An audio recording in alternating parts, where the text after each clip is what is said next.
काल आपण बघितलं की प्रत्येक सजीव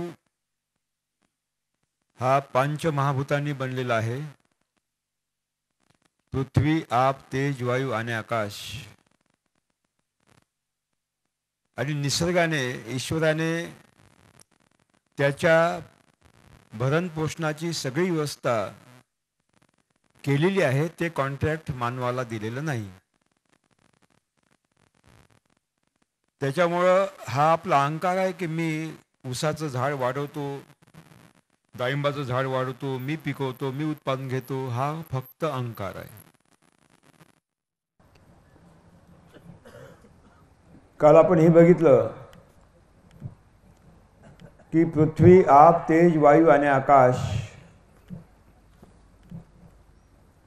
आकाश तत्व म्हणजे ब्रह्मांड ऊर्जा, कॉस्मिक एनर्जी, जी आपण 27 नक्षत्रामधून घेतो. तिचा व्यापक परिणाम पिकांच्या स्वादावर होतो. किपिंग क्वालिटी म्हणजे भंडारण क्षमतेवर होतो आणि त्याच्या सुगंधावर होतो. जे सूर्यरश्मी आहे म्हणजे सूर्यकिरणे आहेत त्याच्यापासून सौरशक्ती घेतो. एका चौरसफुटाला 12.5 किलो कॅलरी एका दिवसाला ईश्वर देतो आहे. म्हणजे पीक घेणे म्हणजे सौरशक्तीचं हार्वेस्टिंग करणे किंवा सौरशक्तीचं आपण उपयोग करणे, संग्रह करणे असं त्याला म्हणता येईल. मान्सून पाणी देतो आणि हवा कर्बामला वेळ देते. हे सगळं मोफत मिळतं. जेव्हा मानव नव्हता तेव्हा सुद्धा मिळत होतं. मानव आहे तेव्हा सुद्धा मिळत आहे आणि कदाचित पुढे मानव राहणार नाही तेव्हा सुद्धा ते मिळत राहील.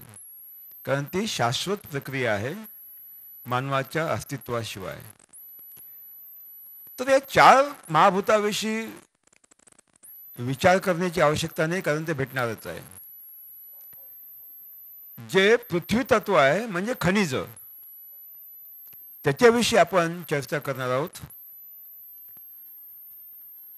आणि नायट्रोजन, फॉस्फेट, पोटॅश म्हणजे नत्रवायू, स्फुरद आणि पालाश हे 3 मुख्य घटक आहेत अन्नद्रव्याचे. नंतर दुसऱ्या गटामध्ये आपण बघितलं की चुना येतो म्हणजे कॅल्शियम येतं, मग्न येतो म्हणजे मॅग्नेशियम येतं आणि गंधक म्हणजे सल्फर येतो. आणि बाकीचे सगळे 99 सूक्ष्मान्नद्रव्य असतात. विज्ञानाला 108 पैकी काही द्रव्यांचा अजून शोध लागलेला नाही. गंमत आहे. विज्ञान मंगळावर गेलं पण 108 पैकी जे काही अन्नद्रव्य पिकाला पाहिजे त्याचा शोधच त्यांना लागलेला नाही. पण त्याची व्यवस्था या शोधाने केलेली आहे. आता हा नायट्रोजन अत्यंत महत्त्वाचा घटक आहे. म्हणजे प्रकाश संश्लेषण क्रियेच्या माध्यमातून जी पानं कर्बोदक तयार करतात, अन्न तयार करतात, त्याला कर्बउदक म्हणतात. कर्ब म्हणजे हवेतून घेतलेला कार्बन डायऑक्साईड, कर्बाम्लवायू. उदक म्हणजे पाणी, मुळ्याने घेतलेलं पाणी. आणि हा कर्बाम्लवायू अधिक पाणी यांचा संयोग होतो. म्हणजे राजकीय युती म्हणा तुम्ही त्याला, किंवा एक रासायनिक संयोग होतो आणि त्यातून कर्बोदक निर्माण होतात. कर्ब अधिक उदक आणि प्राणवायू मुक्त होतो. तो मानवाला श्वसनासाठी उपलब्ध केला जातो. पण हे कर्बोदक साठवल्या जात नाही. पानामध्ये केवळ कर्बोदक जर असले, नत्र नसला तर प्रथिनांची निर्मिती होत नाही, अमिनो अम्लांची निर्मिती. आणि त्याची निर्मिती झाली नाही तर प्रथिनं साठवल्या जात नाही. आणि प्रथिनं जर साठवल्या गेले नाही तर झाडाची वाढ होत नाही, झाड खुरटते. आणि म्हणून तुम्हाला आठवत असेल की पावसाळ्यामध्ये ज्यावेळेस घनदाट ढगं असतात ऊन अजिबात नसतं, दिवसेंदिवस घनदाट ढग असतात, त्यावेळेस वाढ खुटलेली असते असते ना. आणि जसं सूर्यप्रकाश मिळाला झपाट्यानं पिकं वाढायला लागतात. याचं कारण काय की त्यामध्ये सूर्यप्रकाश त्यांना मिळत नाही, म्हणजे प्रकाश संश्लेषण क्रिया थांबते आणि मग झाडाची वाढ थांबते. हा नत्र त्या कर्बोदकाशी मिळतो आणि प्रथिनांची निर्मिती होते. पानामध्ये केवळ कर्ब आहे आणि नत्र कमी आहे, तर इम्बॅलन्स होतं, असंतुलन होतं. फुलं खूप येतात, फळं खूप लागतात, क्लस्टरनं लागतात, पण छोटी राहतात, अतिशय छोटी, पकत नाही, त्याची फुगवण होत नाही. जसं डाळिंब आहे, द्राक्ष आहे, मोसंबी आहे. म्हणजे केवळ कार्बन असून चालत नाही, केवळ नायट्रोजन चालत नाही, दोन्ही पाहिजे, पण त्यांच्या प्रमाणात पाहिजे. 10:1 या प्रमाणात पाहिजे. नत्र खूप दिला तुम्ही, पण कार्बन कमी आहे, म्हणजे मधात आंतरपिकं घेतले, शेवगा घेतला, चवळी घेतली, सगळं घेतलं, पण आच्छादनच नाही आहे कार्बन उचलासाठी. म्हणजे मग कार्बन कमी, नायट्रोजन जास्त, खूप फुलं सुटतात, फळं सेटिंग खूप होतं आणि गळून पडतात, चांगले पक्व होत नाही. आणि फुलाच्या ऐवजी मग नवीन पानं येतात आणि पानांची संख्या वाढते, आणि त्या वर्षी आपल्याला डाळिंबाचं उत्पादन मिळत नाही, द्राक्षाचं उत्पादन मिळत नाही. आणि दोन्ही कमी असले तर आणखी नुकसान. पण दोन्ही संतुलित असले, कार्बन आणि नायट्रोजन यांचं 10:1 हे अंतर, म्हणजे ज्याला म्हणतो आपण CN ratio, carbon nitrogen ratio, आंतरिक संबंध, किंवा त्याला कार्बन नत्र गुणोत्तर जर व्यवस्थित असलं तर मात्र खूप फळं लागतात, फळं पोषण होतात आणि आपल्याला बंपर उत्पादन मिळतं. तुम्हाला एक फरक सांगतो मी. हे रासायनिक मधले डाळिंब आहे आणि नैसर्गिक मधले डाळिंब आहे. रासायनिक मध्ये डाळिंब एका फळ काडीला समजा 5 फळं आहेत, तर एक फळ मोठं दिसतं, 2 मध्यम दिसतात आणि 3 लहान असतात. 2 लहान असतात, पोषण चांगलं होत नाही, कारण तिथे कुठेतरी इम्बॅलन्स असतं. पण नैसर्गिक शेतीमध्ये तुम्हाला आश्चर्य वाटेल, 5ही फळं एकाच आकाराचे मिळतात, एकाच आकाराचे, बंपर. हे कशाचं प्रमाण आहे? कारण आपण कार्बन नायट्रोजन रेशो पानामध्ये आपण ठीक व्यवस्थित मेंटेन केलेलं आहे. त्याच्यामुळं सगळे फळं पोषणाची ताकद ते आईमध्ये येते, पानामध्ये येते. कितीकही लेकरं असो, दुधाची कमी नाही, तसं कितीकही फळं असो, पोषणाची कमी असणार नाही, अशा तऱ्हेची व्यवस्था नैसर्गिक शेतीमध्ये असते. पण यासाठी कार्बन आणि नायट्रोजन या दोघांचं गुणोत्तर अतिशय महत्वाचं आहे, ते आपण मेंटेन केलं पाहिजे, त्याचं नियोजन आपण केलं पाहिजे. आणि म्हणून नायट्रोजन हा अतिशय महत्वाचा भाग आहे. आणि मग हे कृषी विद्यापीठ नत्रासाठी युरिया सांगतात. मग जंगलात कुठे युरिया आहे हो? जंगलातल्या कोणत्याही झाडाचं कोणतेही पान तोड्या, जगातल्या कोणत्याही प्रयोगशाळेत तपासा, तुम्हाला नत्राची अजिबात कमतरता भेटणार नाही. का नाही? ते युरिया लागला नाही, याचा अर्थ युरिया मिळाला. आणि गंमत आहे बघा की ही तुमची रोपं आहेत, हवेत खेळत आहेत. हे डाळिंबाची पानं आहे, हवेत खेळत आहे. ही द्राक्ष आहे, ऊस आहे, हवेत खेळत आहे. आणि हवेमध्ये 78.6% नायट्रोजन आहे. हवेमध्ये 78.6% नायट्रोजन आहे. म्हणजे हवा नत्र वायूचा महासागर आहे. 5 लिटर जर तुम्ही हवा घेतली तर 4 लिटर नत्र वायूच आहे. आणि पानं त्या हवेमध्ये डुलतायत, हिलतायत, म्हणजे पानं त्या महासागरात पोहतायत. पानांनी मनात आणलं तर हवेतून पाहिजे तेवढा नायट्रोजन घेऊ शकतात. पण ईश्वराची मेख आहे, ईश्वराची मेख आहे. ईश्वराने कोण्याही पानाला, कोणत्याही झाडाच्या पानाला थेट हवेतून नत्र घेण्याची क्षमता दिलेली नाही, हे लक्षात ठेवा. कोणतंही पान हवेतून नत्र वायू घेऊ शकत नाही. जसं माझे स्वतःचे 6 साखर कारखाने आहेत, नाही एकही उदाहरण देतो. मी एका दिवशी 10 क्विंटल साखर खाऊ शकतो कारण मी मला काय, मला कोण म्हणणार, पण मला डायबिटीस आहे, काय फायदा, म्हणजे नाही आहे. उदाहरण तसं हवेमध्ये नत्रचा महासागर आहे, पानं मस्त पोहतायत हवेत, पण हवेतून नत्र घेता येत नाही. ईश्वराने ती क्षमता दिलेली नाही. का नाही, त्याला माहित आहे हा लेखाचा भ्रष्टाचारी नक्कीच करेल, भ्रष्टाचार नक्की करेल, खात बसेल आणि दुसऱ्याला देणारच नाही. म्हणून पानाला सांगितलं की तुला अधिकार नाही, मी दुसऱ्या एजंटचा अधिकार देतो. जंगलातल्या पानामध्ये नत्राची कमतरता नाही, पण नत्र मिळाला आहे, मानवाने दिलेला आहे. मानव कधी युरिया टाकत नाही, पण त्याला मिळालेला आहे, पानांनी घेतला नाही. म्हणजे असं कोणीतरी आहे की ज्यानं हवेतून नत्र घेतला आणि पानांना. ईश्वरानं ते कॉन्ट्रॅक्ट एका जीवाणूच्या प्रजातीला दिलेला आहे आणि त्या जीवाणूचा आहे नायट्रोजन फिक्सिंग बॅक्टेरिया, नत्र स्थिरक जीवाणू. ईश्वराने एका जीवाणूच्या प्रजातीला हा ठेका दिलेला आहे की बाबा रे, तू काय कर, तू हवेतला नत्र घे आणि पानांना देऊ नको, पानं भ्रष्टाचारी आहेत, तू सरळ कोणाला दे, मुळीला दे. आणि मुळीच्या वाटे कोणाकडे जाईल ते, पानाकडे. आता हे मुळी भ्रष्टाचारी नाही म्हणून ठीक चालू आहे, नाही तर दिल्लीहून निघाला ते खेड्यात पोहोचेल याची काही शाश्वती नाही आहे. काय झालं, स्थिरक जीवाणू आहे जो हवेतून नत्र घेऊन मुळ्यांना पोहोचवतो. हे 2 प्रकारचे जीवाणू असतात. किती प्रकारचे, 2 प्रकारचे. लिहा, एक आहे सहजीवी नत्र स्थिरक जीवाणू, आपण त्याला आता शॉर्टमध्ये नत्राणू म्हणूया. एवढं लांब लचक बोलण्यापेक्षा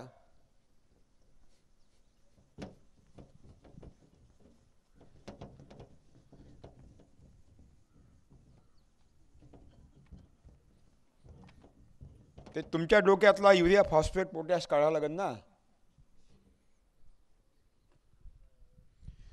नत्र स्थिरक जीवाणू, नत्राणू, त्याला शॉर्ट नाव द्या आता, नत्राणू. नत्राणू एक सहजीवी नत्राणू,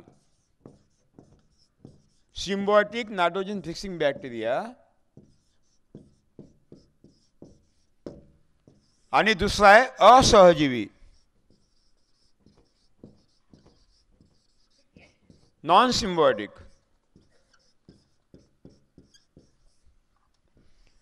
सहजीवी आणि असहजीवी. सहजीवी 3 प्रकारचे आहेत. एक आहे कीटाणू, ज्याला बॅक्टेरिया म्हणतो आपण, तो रायझोबियम.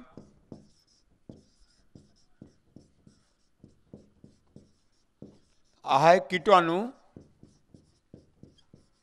कीटाणूला मराठीत बॅक्टेरिया म्हणतात. दुसरा आहे मायक्रोरायझा, ही उपयुक्त बुरशी आहे, अत्यंत महत्त्वाची अन्नपूर्णा बुरशी आहे. आणि शेवाळ.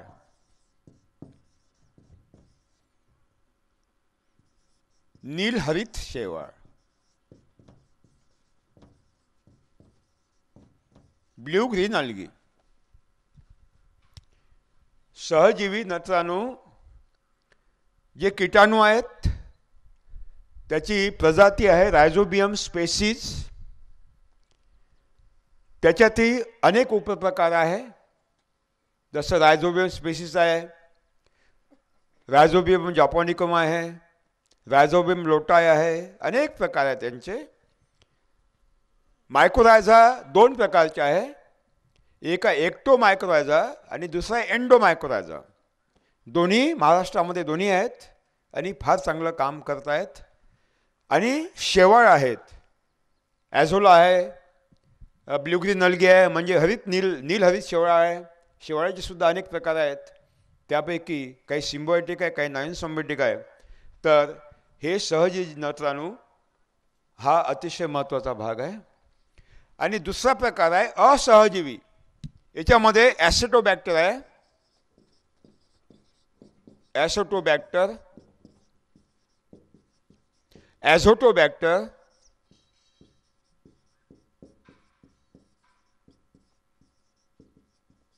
ॲझोस्पिरिलम,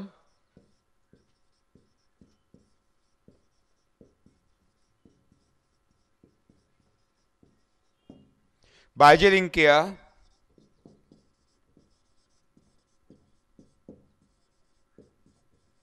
फ्रँकिया, काही प्रकारचे पॉलिमिक्सा,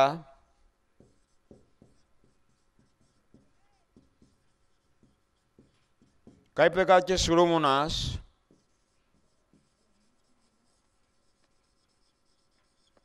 there are 136 species and subspecies of the non-symbiotic nitrogen fixing bacteria.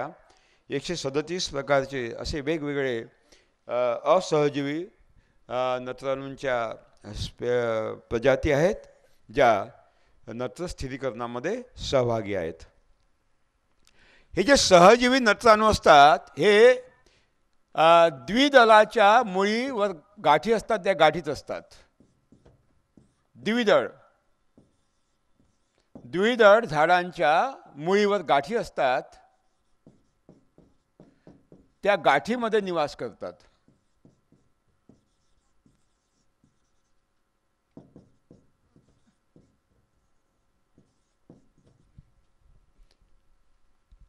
आणि हे जे असहजीव असतात ते एक दलाच्या मुळीजवळ असतात. म्हणजे निसर्गानं स्पष्ट विभागणी केलेली आहे. ईश्वरानं वनस्पतीचे 2 प्रकार केलेले आहे. एक एकदल वनस्पती, दुसरे द्विदळ वनस्पती. रायझोबियम आपला हा जो सहजीवी आहे हा द्विदळ वनस्पतीच्या मुळीवर ज्या गाठी असतात त्या गाठीमध्ये निवास करतो. आणि हा जो एकदल वनस्पती असहजीवी आहे एकदल वनस्पतीच्या मुळीजवळ राहतो, निवास करतो. दोघांची वेगवेगळी व्यवस्था केलेली आहे. हा सहजीवी याला का म्हणतात?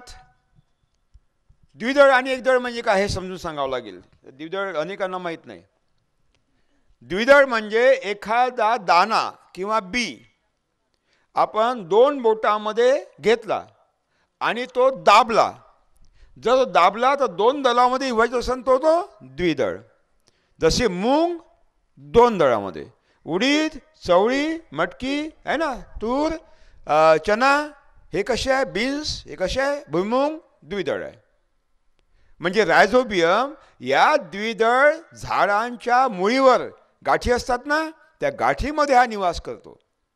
आणि काय करतो, जसा तिकडून निरोप आला पानाकडून तर मला नत्र पाठव, तो हा हवे त्या जीवाणूला सांगतो की बाबा मला नत्र पाहिजे. मग जीवाणू काय करतात, हवेतला नत्र घेतात आणि त्याच्या हातात देतात, कोणाच्या, मुळीच्या. आणि त्या बदल्यात मुळी त्याला ते कार्बोहायड्रेट खाऊ घालते, म्हणजे साखर खाऊ घालते ऊर्जा मिळण्यासाठी. म्हणून सहजीवन. सहजीवन म्हणजे काय, मी तुला देतो तू मला दे. सहजीवन आदान प्रदान. म्हणजे पानांनी समजा आता मेसेज पाठवला, SMS पाठवला का मुळीला, मला इतका किलो नायट्रोजन पाहिजे. मग मुळी याला आदेश देते की बाबा रे आता मला नायट्रोजन पाहिजे, तू नायट्रोजन दे. मग हा काय घेतो, हवेतून नायट्रोजन घेतो आणि मुळीच्या हातात देतो. मुळी म्हणते थांब थांब तुला मी खाऊ घालते. आणि मुळी त्याला मग जी साखर तयार केलेली आहे पानांनी ती मुळी वाटते, याला खाऊ घातलं जाते ऊर्जा मिळण्यासाठी. म्हणजे इथं काय आहे, सहजीवन आहे. आणि सहजीवन आहे म्हणून त्याला काय म्हणतात, सहजीवी नत्रस्थिरक जीवाणू. फक्त द्विदळ धान्याच्या गाठी मुळीवर ज्या गाठी असतात तिथेही निवास करतात. द्विदळ वनस्पतींचे 36,000 प्रकार आहे. पण सगळ्या 36,000 वनस्पतीवर गाठी नसतात. हे जीवाणू मुक्काम करत नाही. फक्त 568 जाती आहेत वनस्पतींच्या, त्यांच्या मुळीवर हे निवास करतात गाठीमध्ये.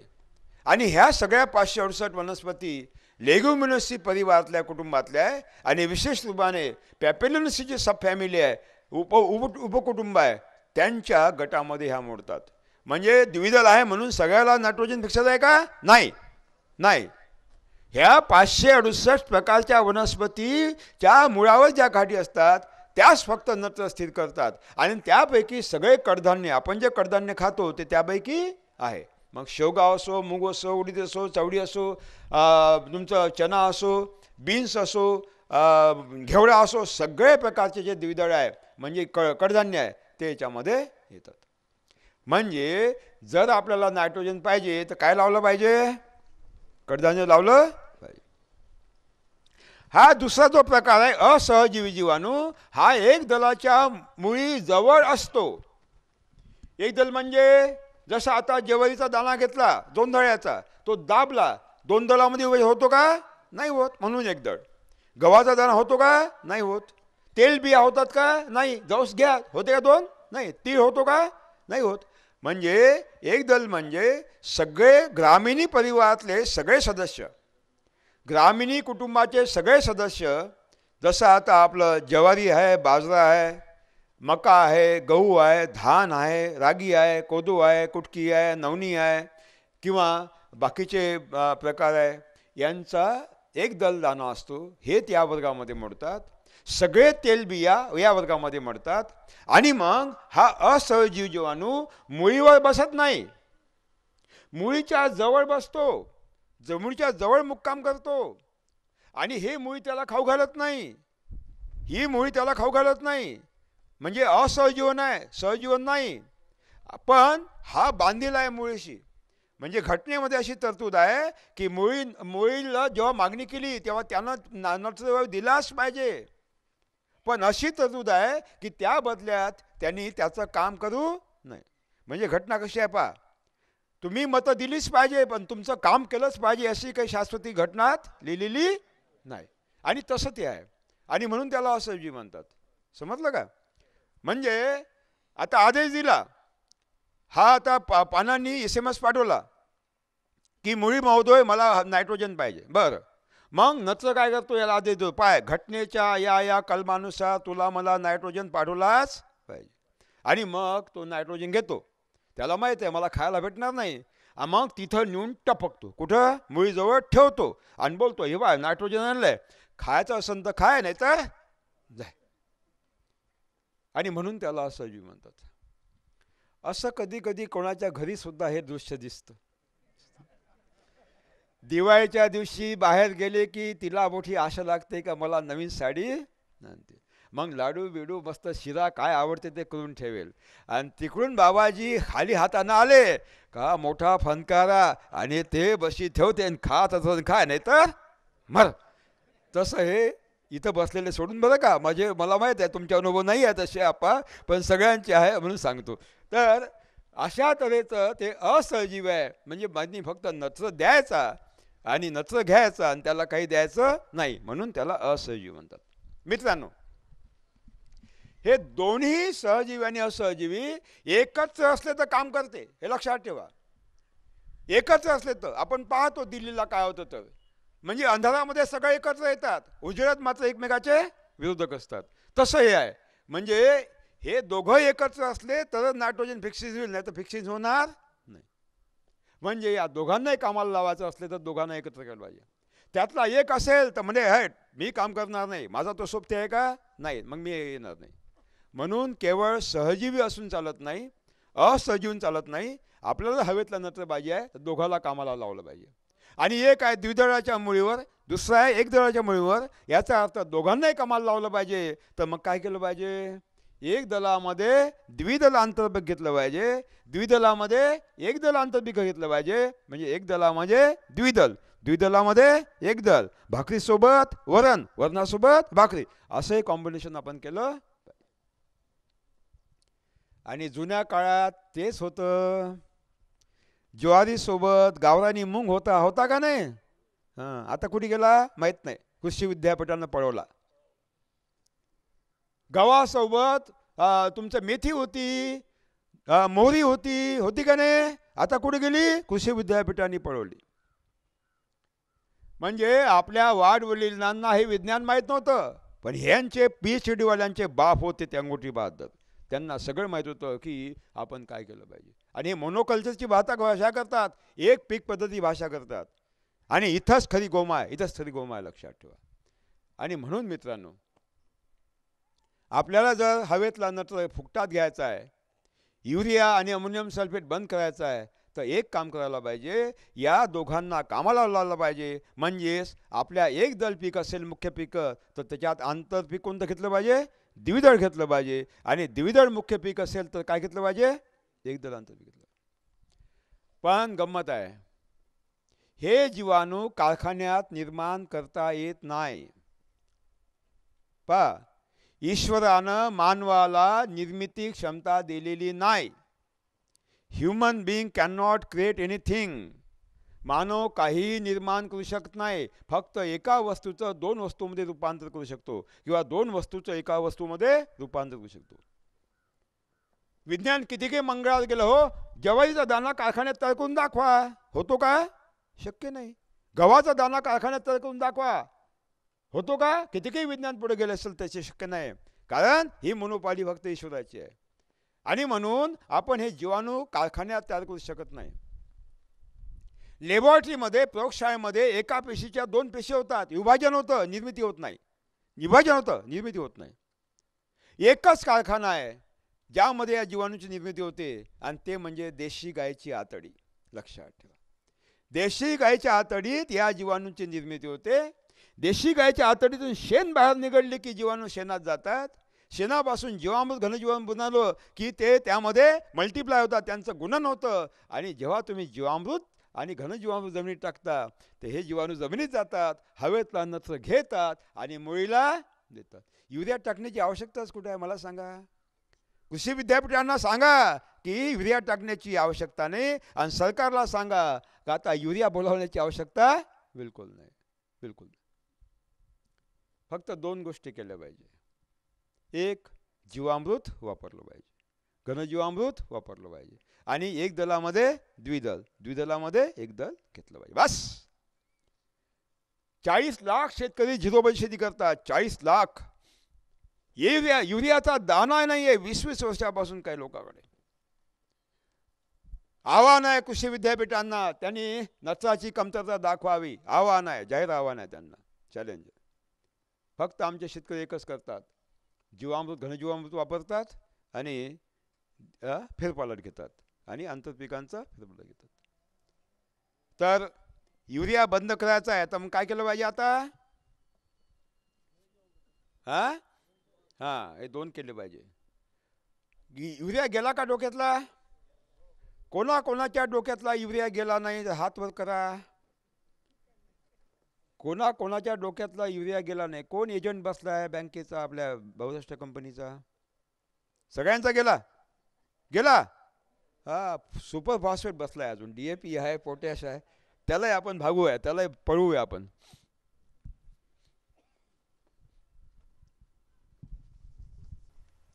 त्या माती प्रश्नाच्या अहवालामध्ये एक वाक्य असतं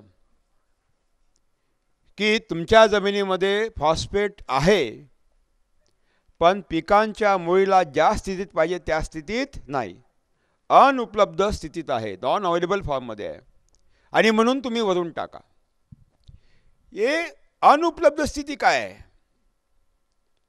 कृषी विद्यापीठांना आपण विचारलं पाहिजे की बाबा रे, तुम्ही सांगता की जमिनीत आहे, आणि ही सांगता का उपलब्ध नाही, मग वरून टाकण्याची भाषा कशाला करता? तुम्ही आम्हाला हे सांगा की उपलब्ध नाही तर उपलब्ध कसं होईल हे सांगा, त्याची क्रिया सांगा. पण ते कधीच सांगण्यात आलेलं नाही. फक्त एक सांगितलं की DAP वापरा, DAP खरेदी करा, आणि नसन मिळत तर रांगा लावा आणि बंदुकीच्या गोळ्या खा, पण DAP टाका. मित्रांनो, ही नॉन अवेलेबल, अनुपलब्ध स्थिती काय भानगड आहे आपण समजून घेऊया. जसं मला असं कळलं की सोलापूर जिल्ह्यातले लोक फक्त ज्वारीचे दाणे खातात, भाकर खात नाही. खरं आहे का? हां, खरं आहे? खोटं आहे? नक्की? मग काय खातात? भाकर खातात. नक्की? बरं, भाकर कोण बनवतो आप्पा? घरची मंडळी. तुम्ही का नाही करता? येत नाही. ठीक आहे, उत्तर बरोबर आहे, उत्तर बरोबर आहे, कारण ट्रेनिंग मिळालं नाही ना. समजा तुमच्या घरी ज्वारीचे पोते भरलेले आहेत, डाळीचे पोते भरलेले आहेत, स्वयंपाक करण्यासाठी जे पाहिजे ते सगळं खच्चून भरलेलं आहे, आणि स्वयंपाक करणारी माऊली माहेरी निघून गेली कायमची. गेली नाही आहे मला माहीत आहे, पण कायमची. आणि तुम्हाला स्वयंपाक करता येत नाही, तुम्हाला भूक लागली, तुम्ही काय करणार आपा? हॉटेल अशोका ढूंढणार, कुठं मिळते कुठं मिळते. हे हॉटेल अशोका म्हणजे रासायनिक खत आहे, लक्षात ठेवा. समजलं का? म्हणजे तुमच्या घरी मुबलक आहे, पण दाणे तुम्ही खाऊ शकत नाही. दाणे नॉन अवेलेबल आहे, दाणे काय अनुपलब्ध आहे. भाकर उपलब्ध आहे. आणि मग जेव्हा ती माहेरून येईल माऊली, आणि जेव्हा तुम्हाला भाकरी बडून वाढेल, तेव्हा हॉटेलचा डब्बा बंद होईल. म्हणजे तुमच्या घरी त्या माऊलीची एक मोठी भूमिका आहे. जर हॉटेलचा डबा बंद करायचा असेल तर तुम्हाला सासरवाडीला जावं लागेल, नाकात मुठीत नाक घेऊन, आणि तिच्या पाया पडावं लागेल का चाल माऊली, आणि जेव्हा ती येईल तेव्हा डबा बंद होईल. म्हणजे तशीच भूमिका जमिनीमध्ये जीवाणूंची आहे, लक्षात ठेवा. म्हणजे जमिनीमध्ये सगळे फॉस्फेट आहेत, तुमचे सगळे अन्नद्रव्य आहे, पण कायच्या रूपात आहे? दाण्याच्या रूपात आहे, भाकरीच्या रूपात नाही. हे बढवण्याचं काम, स्वयंपाक करण्याचं काम ईश्वरानं जीवाणूंना दिलेलं आहे. मित्रांनो, जमिनीमध्ये फॉस्फेट 3 रूपात असतो. लिहा. स्फुरद. जमिनीमध्ये स्फुरद 3 रूपात असतो. एक कणाचे रूपात असतो, सिंगल पार्टिकल, ज्याला शास्त्रीय भाषेमध्ये म्हणतात monovalent ortho calcium phosphate.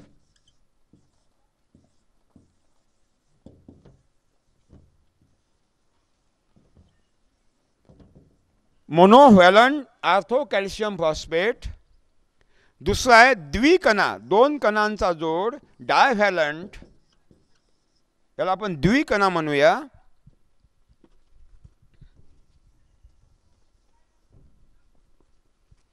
द्विकणा, divalent ortho calcium phosphate. आणि तिसरा आहे त्रिकणा, ट्रायव्हॅलंट.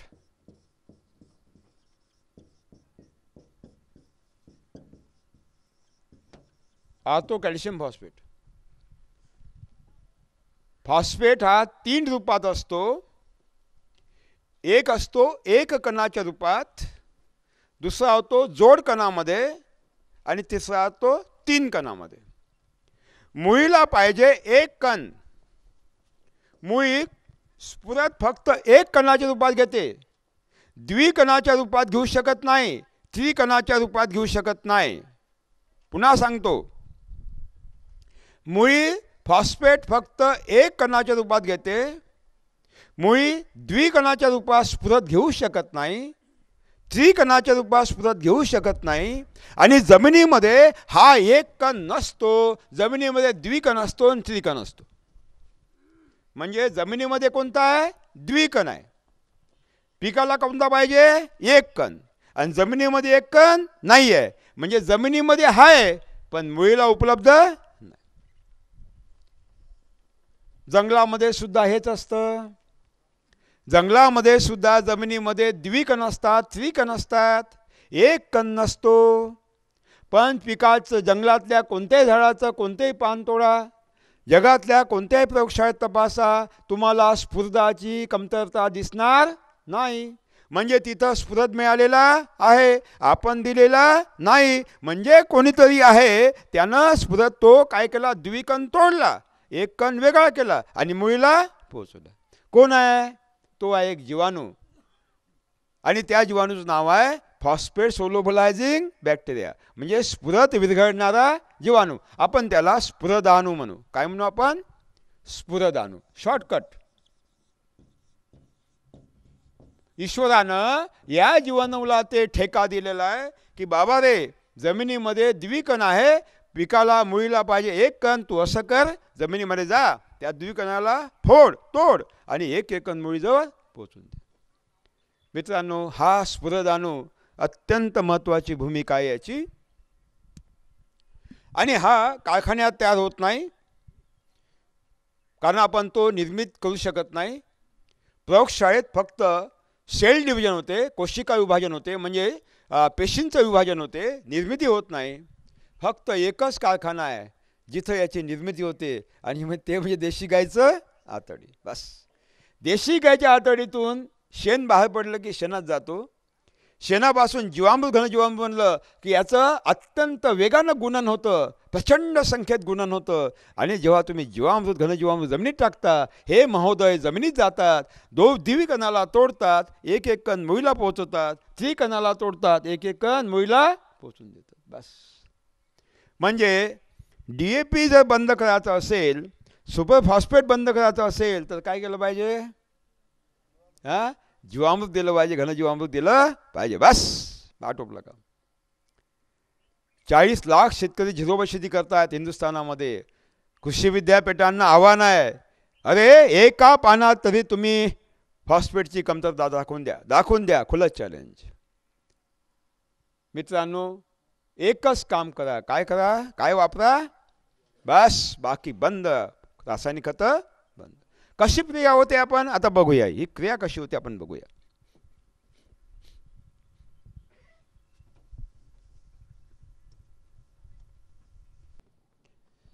आता हे बघा, द्राक्षे किंवा डाळिंबच घेऊ, म्हणजे पैसेवाल्यांना तेच पाहिजे फक्त.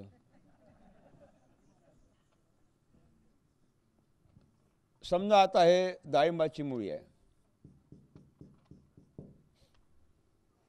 आता पानांना पाहिजे स्फुरत. काय असतं बघा, पानांचा रंग हिरवा का? कारण त्या पानामध्ये हिरव्या रंगाचे हरितद्रव्य असतात. काय असतात? हरितद्रव्य. याला क्लोरोफिल म्हणतात. आणि त्या हरितद्रव्यामध्ये सूर्याची सौरशक्ती संग्रहित करणारे सौर ऊर्जा संग्राहक घट असतात. काय असतात? सौर ऊर्जा संग्राहक घट.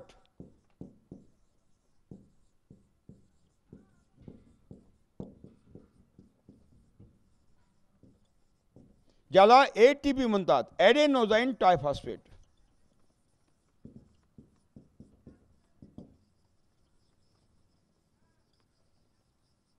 ॲडेनोसाईन ट्रायफॉस्फेट.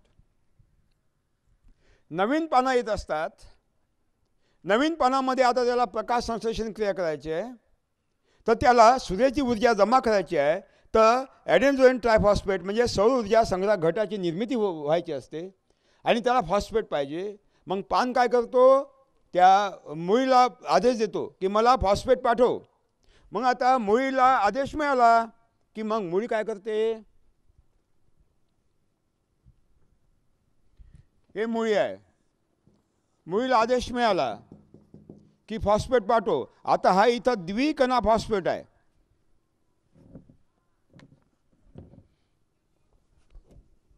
तुमचे डोळे हा मोठा दाखवतो म्हणजे दिसलं पाहिजे. द्विकणा फॉस्फेट आहे.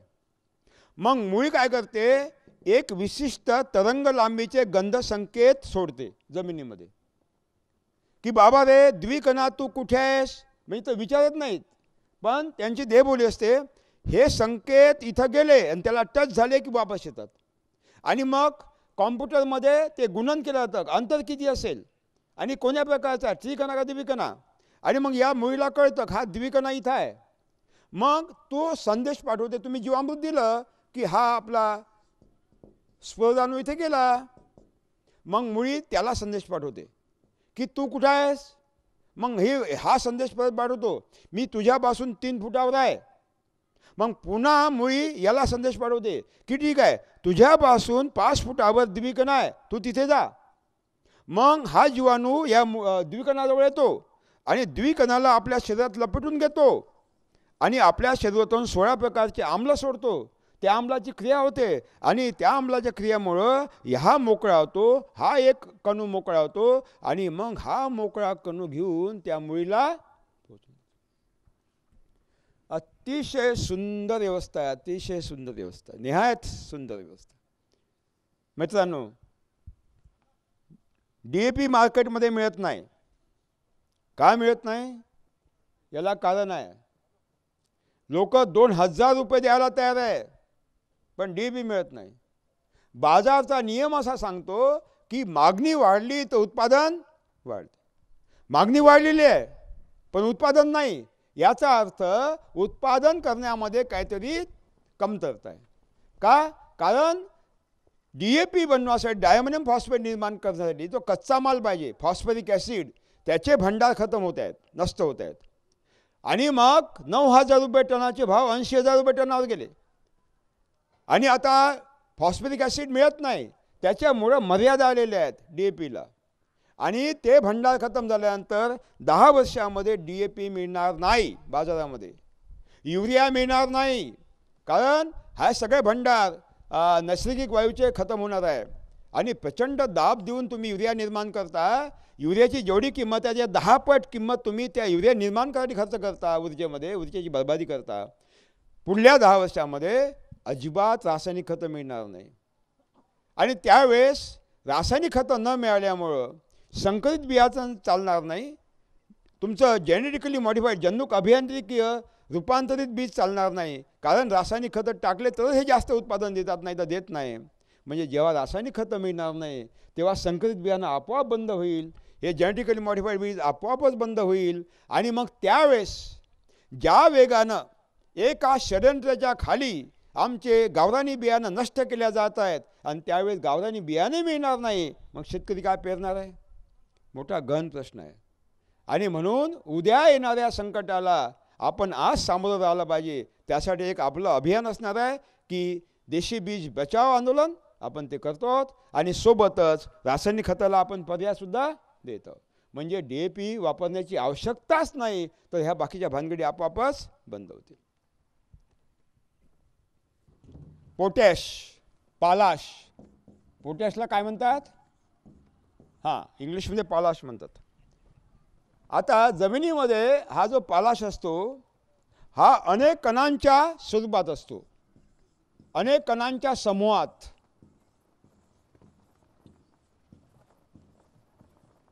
ज्याला सिलिकेट्स कोलाइड्स म्हणतात.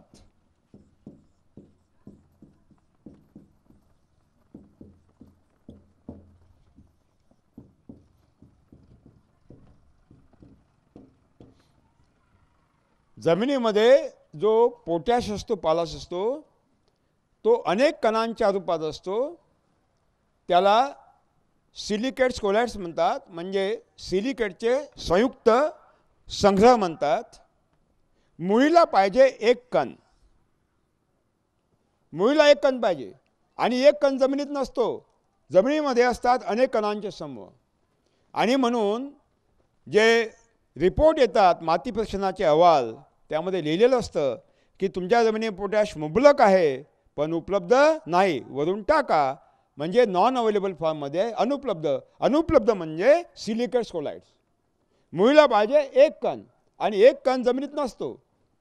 आणि म्हणून आपल्याला असं कोणतरी पाहिजे की हे कण तोडणार, एक एक कण वेगळा करणार आणि मुळीला पोहोचवणार. मित्रांनो, जंगलातल्या कोणत्याही पानाचं तुम्ही परीक्षण करा प्रयोगशाळेत, तुम्हाला पोटॅशची कमतरता दिसणार नाही. मित्रांनो, जंगलातल्या कोणत्याही झाडाचं कोणतेही पान तोडा, जगातल्या कोणत्याही प्रयोगशाळेत तपासा, तुम्हाला पालाशची कमतरता दिसणार नाही. का नाही? पाला जमिनीमध्ये आहे पण उपलब्ध स्थितीत नाही, पण तो पालाश मिळालेला आहे, म्हणजे नॉन अवेलेबलमध्ये आहे, अनेक कणांच्या समूहात आहे, मुळी घेऊ शकत नाही पण मिळाला आहे. याचा अर्थ जंगलातल्या जमिनीमध्ये कोणतरी आहे, त्यानं तो अनेक कणांचा समूह काय केला? तोडला, फोडला, एक एक कण वेगळा केला आणि मुळीला पोहोचवला. कोण आहे हा? एक आहे जीवाणू. ईश्वराने एका जीवाणूला हे कॉन्ट्रॅक्ट दिलेला आहे, ठेका दिलेला आहे, आणि त्या जीवाणूचं नाव आहे बॅसिलस सिलिकस. 36 प्रकारच्या उपप्रजाती आहे.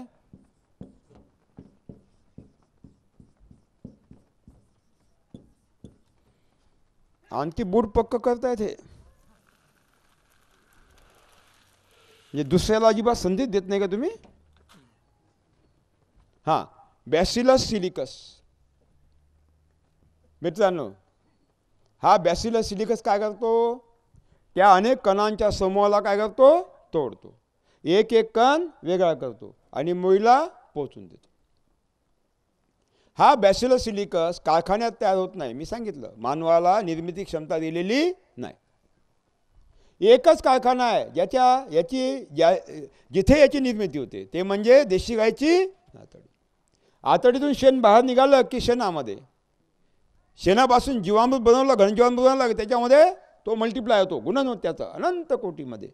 आणि जेव्हा तुम्ही जीवामृत घनजीवामृत टाकता, तो जमिनीत जातो, अनेक कणांच्या समूहाला तोडतो, एक एक कण मुळीपर्यंत पोहोचून देतो. तुम्हाला म्युरेट ऑफ पोटॅशियम सल्फेट टाकण्याची आवश्यकता अजिबात नाही, अजिबात नाही. आमचे 40 लाख शेतकरी जैवशेती करतात. कृषी विद्यापीठांना आव्हान आहे की त्यांना कोणतेही पान तोडावं आणि कमतरता दाखवावी, जाहीर आव्हान आहे. आवश्यकताच नाही, आवश्यकताच नाही. आणि म्हणून मित्रांनो, फक्त जीवामृत द्या, घन जीवामृत द्या. एक दलामध्ये द्विदल, द्विदलामध्ये एक दल, आंतरपीक घ्या आणि बिलकुल खेड्यातून बाजाराकडे अजिबात जाऊ नका. काहीही विकत आणण्याची आवश्यकता नाही. थायोऑक्सिडंट नावाचा जीवाणू आहे, जो गंधक उपलब्ध करतो, जीवामृतामध्ये आहे, देशी गायच्या आतडीत आहे. फेरस बॅक्टेरिया आहे, लोह उपलब्ध करतो, आयर्न, तो जीवामृतात आहे, देशी गायच्या आतडीत आहेत. हे मायक्रोरायझा बुरशी अत्यंत महत्त्वाचे आहे, अत्यंत महत्त्वाचे आहे. राहू द्या, तुम्ही बसा. तुमचं काय ऐकणे होऊन नाही राहिलं धड, नंतर ही नाही होऊन राहिलं. माझा स्वार्थ काही नाही रे बा, मी पहिले सांगून देतो. या चळवळीमागे माझा स्वार्थ किंचितही नाही. महिन्यातून 25 दिवस मी शिबिरं घेतो. एक पैसाही मानधन घेत नाही, एक पैसाही मानधन घेत नाही. मला सरकारकडून आम्ही घेत नाही, कोणत्या NGO कडून घेत नाही, कोणत्या आंतरराष्ट्रीय राष्ट्रीय फंडिंग एजन्सीकडून घेत नाही. एक पैसा आम्ही मानधन घेत नाही. उलट माझ्या विदर्भामध्ये तिकीट मी काढतो. आता मी तिकीट आलो तर माझं तिकीट काढून आलो, जाताना माझं तिकीट काढेन. माझे दोन्ही मुलं याच्यामध्ये आहे. मोठा मुलगा अमोल टॅक्झॉनॉमीचा प्रोफेसर होता, सिनियर कॉलेजला त्यानं नोकरी सोडून दिली. हा अमित इंजिनियर आहे, सोडले त्यानं, गेलाच नाही. त्यानं असं नाही समजलं, वाटलं त्याला का आपलं काय होईल भविष्यात. आणि असा समज आहे की मुलगा जर नोकरीला नसला तर मग कोणी आपली मुलगी देत नाही. छान मिळालं, सुना छान मिळालं, ईश्वराची कृपा आहे. आणि म्हणून आमचा अजिबात स्वार्थ नाही आहे. फक्त एकच स्वार्थ आहे की ही भूमी वाचली पाहिजे, पाणी वाचलं पाहिजे, पर्यावरण वाचलं पाहिजे, मानव वाचला पाहिजे, पृथ्वी वाचली पाहिजे. त्याच्यामुळं या सगळ्या याच्यामध्ये जर कोणावर काही टीका झाली तर ती समजून घ्यावी. कारण ऑपरेशन करणाऱ्या डॉक्टरला हे नाही पाहावं लागत की तो पेशंट काय करतो आहे, प्रतिक्रिया काय देतो आहे. त्याला ऑपरेशन करायचं आहे. उद्देश त्याला दुरुस्त करणं आहे, मला दुरुस्त करण्याचा प्रश्नच नाही. आणि म्हणून मित्रांनो, हे जो अन्नपूर्णा बुरशी आहे, मायक्रोरायझा,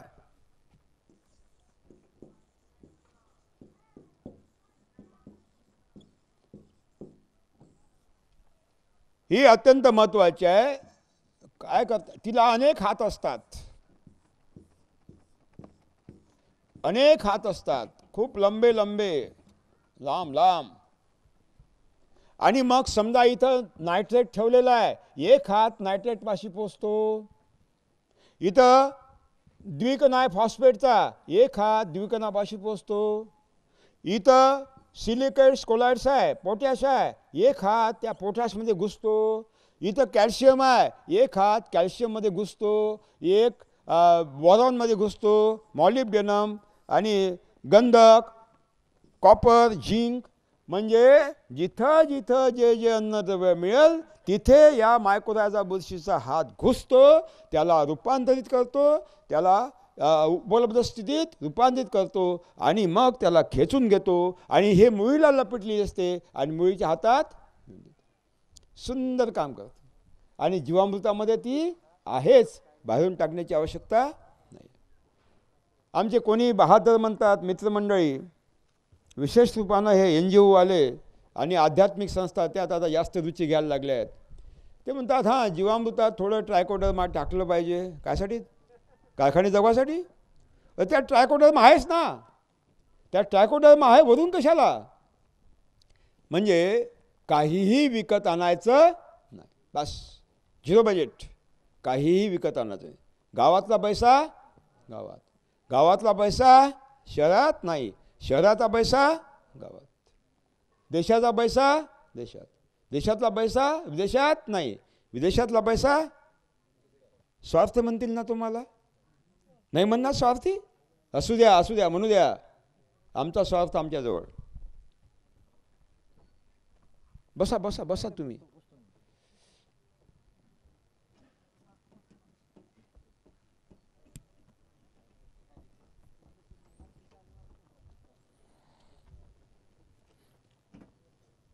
हे काळे साहेब अगदी निस्वार्थ बुद्धीनं काम करत आहेत. हे फार मोठ्या कंपनीत आहेत, सर्व्हिसला आहे, पण शनिवार रविवार ह्या चळवळ वाढवण्यामध्ये त्यांचा जातो. त्यांनी खेड्यापाड्यात जातात आणि यूट्यूबमधून डाउनलोड केलेलं ते सगळं झिरो बजेटचं दाखवतात, क्लिप्स दाखवतात. जे मॉडेल शेतकरी आहेत त्यांच्या क्लिप्स दाखवतात आणि शेतकरी खुश होतात. मोठं आंदोलन त्यांनी उभं केलेलं आहे. आणि असे जर आपल्याला प्रत्येक तालुक्यात मिळत गेले तर मला वाटते वेगानं ही चळवळ महाराष्ट्रात पसरायला काही वेळ लागणार नाही. मित्रांनो, तुम्ही देशी गायचं चित्र बघितलं असेल.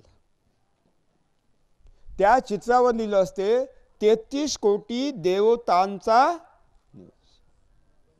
हे 33 कोटी देवता नाही, 33 कोटी उपयुक्त जीवाणूंच्या प्रजातींचा निवास, देशी गाय. आणि म्हणून तुम्हाला सांगितलं होतं की एक देशी गाय आणा, विकत आणा नाही तर चोरून आणा आणि 30 एकरची शेती करा. 30 एकर. पहा, देशी गाय ट्रॅक्टरचा कारखाना आहे. ट्रॅक्टर म्हणजे बैल. देशी गाय युरियाचा कारखाना आहे, आपलं जीवामृत. देशी गाय सुपर फॉस्फेटचा आणि DAPचा कारखाना आहे, जीवामृत. देशी गाय पोटॅशियम सल्फेटचा कारखाना आहे, जीवामृत. देशी गाय मायक्रोन्यूट्रिनचा कारखाना आहे, जीवामृत. है ना? देशी गाय आपले औषधांचा कारखाना आहे, अग्निअस्त्र ब्रह्मास्त्र. है ना? म्हणजे सगळे कारखाने कुठं वटले? एका देशी गाय. आणि म्हणून भारताला महासत्ता व्हायची असेल तर एकच उपाय आहे, भारतात जे जे आहे ते कुठंच नाही, त्याचं संरक्षण करा. युरोपाकडे बघू नका, अमेरिकेकडे बघू नका, बाकीच्या देशाकडे बघू नका. आपल्याजवळ बाहेरच्या देशाला द्यासाठी पुष्कळ आहे, पण बाहेरच्या देशाजवळ आपल्याला घ्यासाठी काहीही नाही. हे यांनी जे नीती निर्धारक बसले आहे त्यांनी ही गोष्ट लक्षात घ्यायला पाहिजे. असो मित्रांनो, बघा, 98.5% शरीर हवा पाण्यापासून बनते, आपल्याला द्यावं लागत नाही, त्याचा विचार करण्याची आवश्यकता नाही.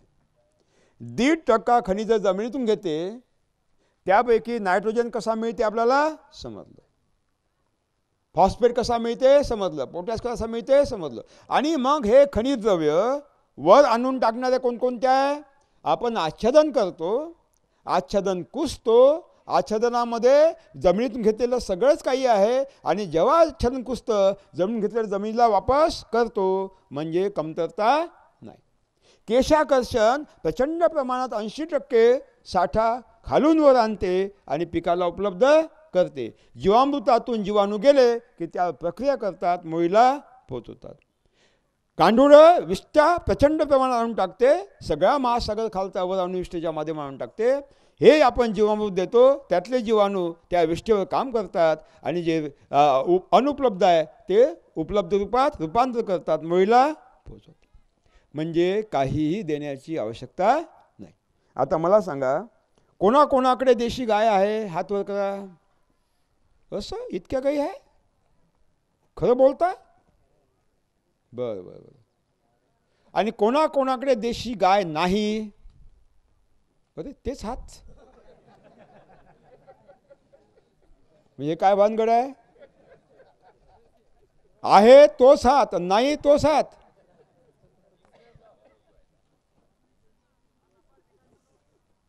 लोकसभेत बसलाय का तुम्ही? बरं, ज्यांच्याकडे जर्सी होल्स्टीन आहे, देशी गाय नाही, असे कोण आहे? फक्त जर्सी होल्स्टीन आहे, ते महाराक्षस. आता खाली हात आले, पटकन खाली आले, पटकन खाली आले. आता हे उद्या नक्कीच आणणार आहे कुठून तरी देशी गाय. बरं, धन्यवाद धन्यवाद मित्रांनो. आता मला वाटतं जे न्यूटन थिअरी आहे ते तुमच्या लक्षात आलेली.